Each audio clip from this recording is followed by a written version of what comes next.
Hello students and viewers, last lecture में हम लोग ने स्वतंत्रता गान ये पोयम जो है वो स्टार्ट की थी। आधी हो गई थी हमारी पोयम, आधी बाकी है। तो आधी जो बची हुई है वो आज हम कंप्लीट करेंगे।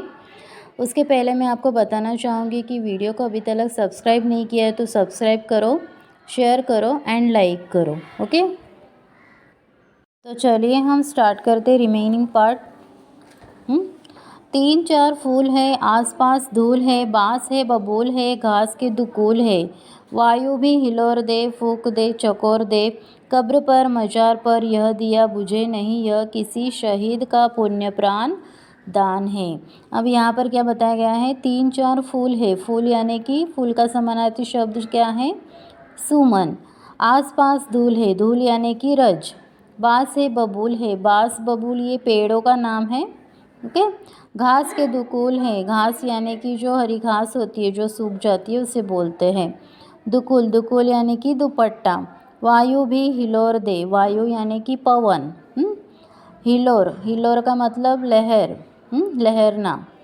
फूक दे चकोर दे, चकोर पक्षी होता है। कब्र पर मजार पर, मजार यानी कि समाधि। यह दिया बुझे नहीं, यह किसी शहीद का पुण्य प्राण दान है। शहीद, शहीद का मतलब क्या होता है, खुद की बलि देने वाला इंसान। पुण्य प्राण दान है, पुण्य यानी कि पावन, दान यानी कि दान करना, दे देना। इसका भावार्थ हम देखते हैं। भावार्थ में क्या बताया गया है कि स्वतंत्रता दीपक जलाने के लिए कितने शहीदों ने अपने प्राण यहाँ पर गंवाए हैं।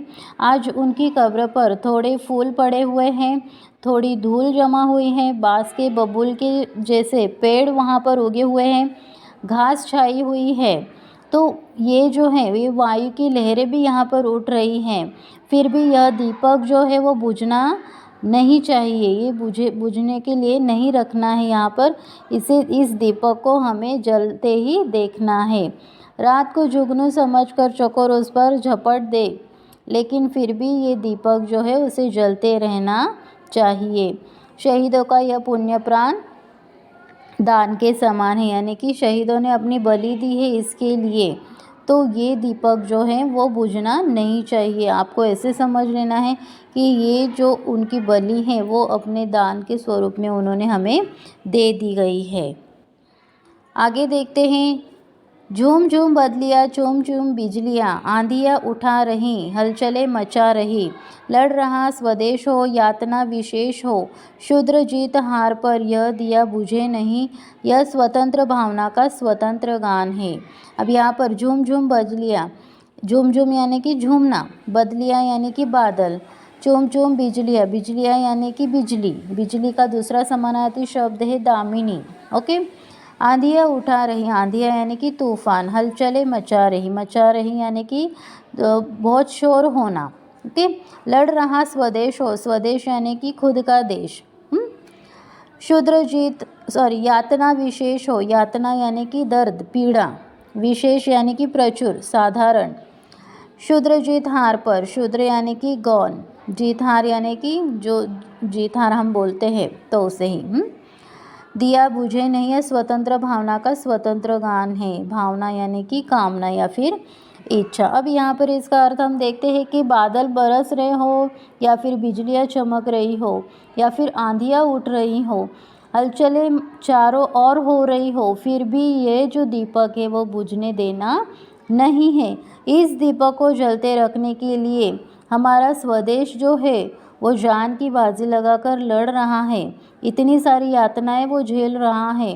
तो इसमें हार जीत तो शुद्र है, यानी कि हार जीत तो होना ही है। तो जो भी हो, तो इस पर ये दिए पर असर नहीं होना चाहिए, दिया बुझने न पाए। यह स्वतंत्र भावना का, हमारा स्वतंत्रता का गीत है। तो ये बात हमें यहाँ पर ध्यान रखना है। ओके, तो ये पोयम जो है हमारी यहाँ पर कंप्लीट हो चुकी है। इस तरीके से स्वतंत्रता गान हमारे गोपाल सिंह नेपाली जी ने यहाँ पर हमें बताया है कि स्वतंत्रता गान की भावना जो है वो सभी के अंदर होनी चाहिए, तब जाके हम एक अच्छे देशवासी या देश प्रेमी कहला सकते हैं। ओके, तो यहाँ पर ये पोयम ख़त्म होती है। Thank you.